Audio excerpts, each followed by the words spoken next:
سو کافی باتیں تو شہباز کھوسہ صاحب کر چکے ہیں لیگل میٹرز کے اوپر، کیسز کے اوپر، اور علیمہ خان نے آپ کو خان صاحب کے پیغامات دے دیے اور ان کی اپڈیٹس دے دی، اور پرزنرز اور ان کی جو ریہیبلیٹیشن کا کام جاری ہے اس کے بارے میں بھی انہوں نے کافی کچھ بتا دیا۔ آئی تھنک کہ میں آپ کو ایز اے پرزنر تھوڑا سا آج اپنے پرسنل ایکسپیرینس کے بارے میں بات کروں گی کہ میرے لیے یہ جرنی کیا تھی اور میرے ساتھ کیا ہوا۔ اس سے آپ لوگوں کو ابھی بھی کئی خواتین، 3-4 خواتین ابھی بھی جیل کے اندر ہیں، اور obviously there were around 74 women who went to prison to Kot Lakhpat jail, and ماشاءاللہ سے all of them are out now on bail۔ اور لیکن ابھی بھی ہم لوگ سارے جیل ٹرائلز کا سامنا کر رہے ہیں۔ بٹ میں آپ کو تھوڑا سا اپنے پرسنل ایکسپیرینسز کے بارے میں آج بتاؤں گی۔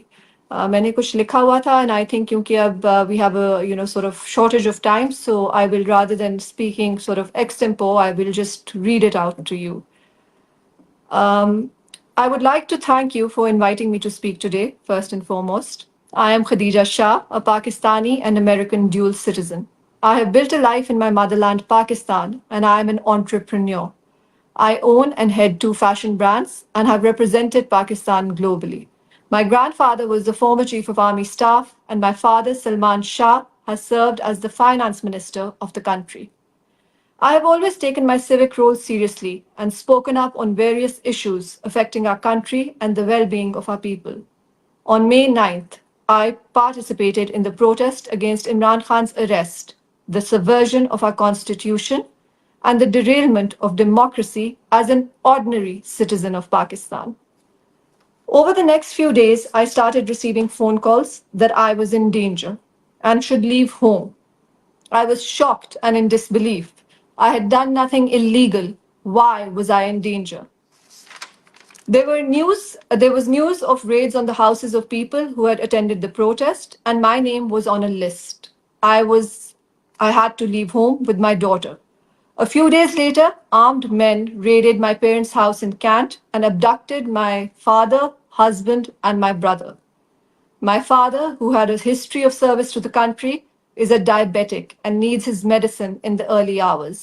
He was not allowed the courtesy of even taking his medication. My husband was beaten. He was tasered and his eardrum was permanently damaged. They had come to get me. My sister sent me a video of the raid and asked me to leave my friend's house immediately. They had our drivers and our household staff. It was only a matter of time before they would get to me. I left my 5-year-old daughter sleeping. I would see her face again after 2 months. The next few days, I went from house to house, whoever would be kind enough to give me refuge. I stayed in empty homes and took public transport.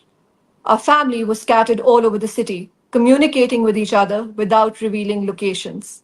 I was completely alone. After a week, we decided that I would surrender myself to the authorities.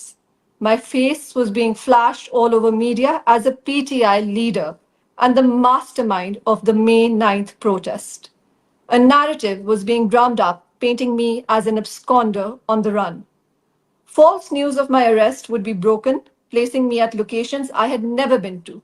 I would see all this on TV and social media.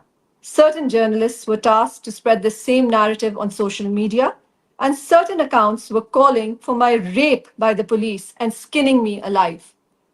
It was the most terrifying thing to see about yourself, and it was being done without an iota of proof being given against me. They wrote and said whatever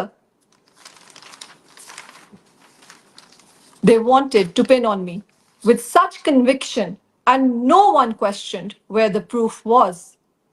This was my first personal experience of complete lawlessness that had engulfed our country and would swallow it up in the months to come.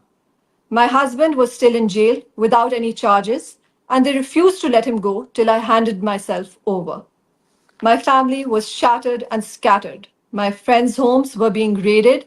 Their staff was getting beaten and brutalized. I decided to surrender. I still believed against my instinct that because I was innocent and there was no proof, the courts of justice would release me.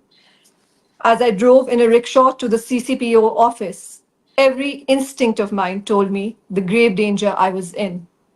There were several points at which I thought, just stop, get out of this vehicle and run far away. Those tweets of propaganda and political accounts asking for my rape and skinning me alive flashed in my head. I just told myself, whatever would happen, Allah would give me the courage to bear it. I numbed my mind as I would 7 months later on the journey to Balochistan. I surrendered, and I was thrown into a dirty cell in Lytton police station with street criminals. The next morning, I was presented like a terrorist with a black shroud over my head at the ATC, and the judge sent me to KL jail, Lahore. That's Kotlakpat jail. I would remain there for the next 7 months. In these 7 months, I saw our judicial system exposed to its rotten core. There was no law, no process, and no justice. After hundreds of hearings, adjournment after adjournment, eventual denial of bails from the ATC, and 5 different cases leveled against me, I finally got bail from the High Court, and I was subsequently detained under an NPO. An NPO is an archaic colonial times ordinance which was used against the local populations to restrict them from demanding independence. As my NPO neared its completion, I was whisked off to Balochistan through the back door of Kotlakpat jail, as my family waited at the High Court for my release after 7 long months of imprisonment.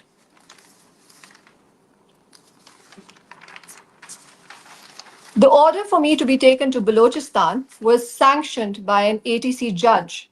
There was no consideration of the merit of this ludicrous demand. No consideration that I was a woman who had already suffered illegal incarceration for 7 months without proof or conviction. No consideration of what would happen to me and where they would be taking me. I was put in a Vigo with heavy police contingents and driven to Balochistan on an 18-hour-long journey on the most dangerous route in Pakistan. A route where there are almost daily attacks on police and law enforcement agencies. My life and the lives of those tasked to take me were put on stake, as if we were animals and mere statistics. I was kept in a basement in a detention center in Balochistan. I was in police remand for 17 days. The charge against me was leading and instigating the protests in Balochistan. The Honorable Judge of the Balochistan High Court, like all sane individuals, found this to be laughable. The police, even after 17 days, were unable to produce any credible evidence against me. I was finally released on the 27th of December and headed back with my family to Lahore. Up until 9th May, I had led a life of privilege. I never had a brush with law or the legal system. I was outspoken on political matters as a student of politics and a concerned citizen. But I had no idea about the extent of our institutional and systemic deformity. I was brought up by my grandfather, the former chief of the army, and I had seen the leadership of the political parties closely. It is alarming that those same politicians who would flock to my grandfather asking for his intervention and support to bring them into power are still dominating the political landscape 30 years later.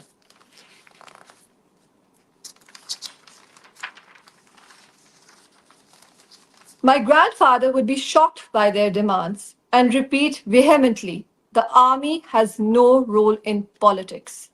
I grew up with a disdain for our politicians and their lack of concern for the ordinary citizen and selfish pursuit of self-interest and power.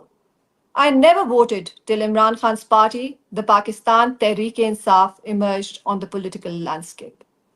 Like millions of educated Pakistanis, having had enough of Pakistan's stagnation and the lack of opportunity and progress, I flocked to the PTI. Here was a leader who made our country win the World Cup, built the first cancer hospital of Pakistan, and had an untarnished record of financial integrity. He stood in stark contrast to our traditional politicians who had only become richer as Pakistanis became poorer over the last 7 decades. Imran Khan's government wasn't perfect, but he held the people of Pakistan close to his heart. and his greatest initiatives targeted to help the most underprivileged and bring ease to their lives. The PTI performance in KP was unparalleled. However, just 3.5 years in, he was ousted by the vote of no confidence, blatantly and visibly orchestrated. His MPs were bribed, collected in the Sindh House, and made to vote against him. Murderers of Nazim Jokio were flown in from Dubai to vote against him. Jailed leaders were escorted to the parliament to vote against him. Pakistanis watched shell-shocked as our fragile democracy was turned into a joke and ripped into shreds. We all know what ensued after. In order for Pakistan to thrive and flourish, we must strive for true democracy, for rule of law and the independence of institutions, for each institution to operate within the ambit of its constitutional provision. There is no country in the world that has advanced under military rule, no matter how well-intentioned the rulers may be. It is up to the people to elect their representatives and to hold them accountable. The people will always vote for their betterment in a democracy, and in the betterment of the people lies the progress of the nation state and all the institutions within it. Today, lawlessness is unprecedented. Hundreds of innocent people like myself face jail trials even after having been imprisoned for months without conviction. If there had been any law, we would have been charged, given bail as is our constitutional right, tried and convicted or set free based on evidence. This process was fully subverted. We saw rampant political persecution take place in the guise of establishing law and order. Homes were raided without warrants, families were ripped apart, women were thrown into prisons, people were forced to denounce their political allegiance, loyalists of a particular party were forced into hiding or imprisoned, unable to campaign and submit nomination papers for election, and so on and so forth. This is a path to destruction.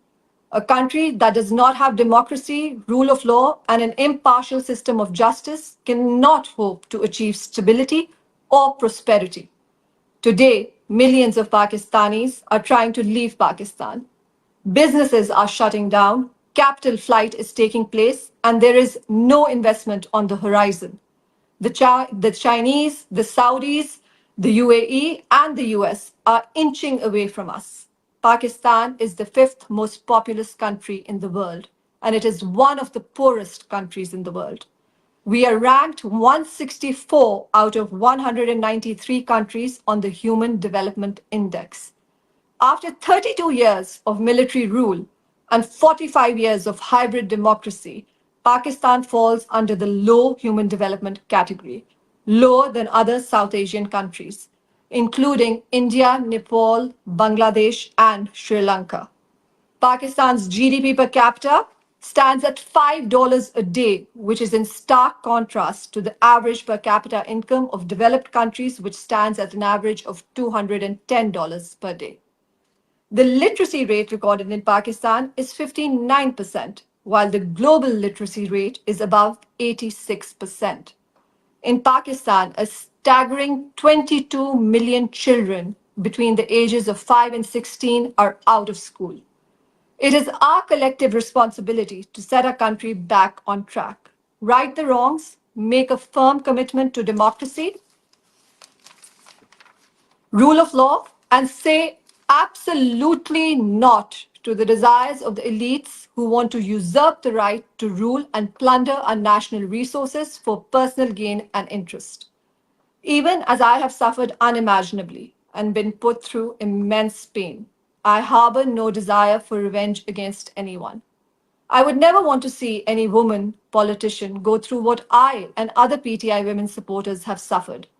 I would want no politician, no matter what his party or affiliation,